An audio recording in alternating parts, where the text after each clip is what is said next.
So consequence scope is a term I use to describe the ramifications or how big the ramifications can get from a certain action or event in a game. So in a Hitman game, getting detected can have consequences that could spill out to the whole level, everything else on the level. You know, you could be running away from this guy while he's shooting you, someone hits the gunshot, that can all cascade into this kind of snowballing thing of disaster that there's no hard limit on how far that can spread except the limits of the level. It's not going to affect the next level. You're not going to arrive at the next level and people are still chasing you from the last one. So the consequence scope of almost everything that happens in Hitman is just that level. And Slay the Spire is a series of fights, and each individual fight, most of the things that happen within that fight have no scope beyond the fight. So if you have a power that upgrades your strength, it gives you 1 extra strength, you only have 1 extra strength for that fight, and at the end of the fight it's taken away again. If you have a card that upgrades another card in your hand, then it's upgraded only for that fight. It will be de-upgraded at the end. And that's so universal in that game that they don't even tell you that. You just learn that that's implicit. If it says it does something, it only really means for this fight. And if there's ever an exception to that, that will be explained. But the idea that the benefit is lost at the end of the fight is just implicit. So usually in Slay the Spire, the consequence scope of any given action or card, or like a decision you're trying to make between like, do I do this or do I do that?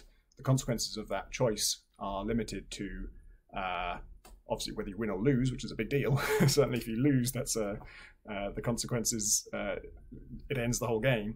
But if you do win, most of the advantages and stuff you can get from that only affect this fight. The one exception is health. So like your first priority in a fight in Slay the Spire is like, can I win it at all? Am I going to survive? Obviously, any choice where like one option leads to you surviving, the other one leads to you dying, you're probably going to take the one that lets you survive. If you can do that, and your next priority then is to figure out like, how do I minimize the damage I take? I want to survive this fight with a decent amount of health. Let's try and not take too much damage in doing it. And actually, it's weird. I have a kind of break in my brain where I don't really think that way. Like sometimes I'll try and close a fight quickly because there are a lot of enemies that build in strength. So sometimes that's a good idea. But even the enemies that don't, if I can like finish them this turn but I take 1 damage, I'll do that even if there's an option where I take no damage and do no damage to them this turn, and next turn I might be able to finish them cleanly. For some reason I'm more inclined to do it quickly. But yeah, usually your priority is avoid damage, because damage does have a consequence scope outside of this. It lasts for the whole run, it's persistent. And that changes the boss fights. As long as you're not playing like a high essential level boss fight, you don't actually care about how much health you have left at the end. If you take, I think I'm right in saying, if you take some damage, there's no further consequence for taking like almost all of your health away and only just surviving because you get fully healed at the end of a boss battle. If you can do it without taking any damage, that's still better because you get some points for that. Like that's doing a boss fight perfectly has some points.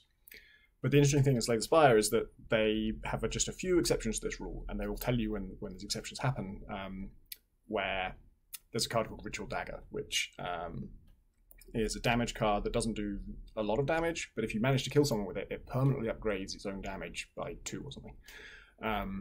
And so now there's a way to finish a fight that, even if you can do it without taking any damage, there's still another thing to aim for beyond that. Like, not only do I not want to take any damage, or take as little damage as possible, but within a bunch of different outcomes that all involve taking the same amount of damage, ideally none, there's a better outcome where I take no damage and I manage to upgrade Ritual Dagger. And there's also a card that if you manage to finish someone off with it, you permanently upgrades your maximum health, which is usually a thing that's hard to get an upgrade for. And so that dramatically changes your thinking. Suddenly you are trying to engineer the whole fight. Even easy fights become way more interesting now because there's an extra way you can win. You can like more than win. You can upgrade yourself as well. And that gets really interesting. And so that becomes consequence scope. It's good to have that clear rule up front, I think. If you had, like, if every card in Slay the Spire could potentially have some effect on your permanent deck just for playing it, the kind of metagaming there gets so complex that I think it would be kind of overwhelming.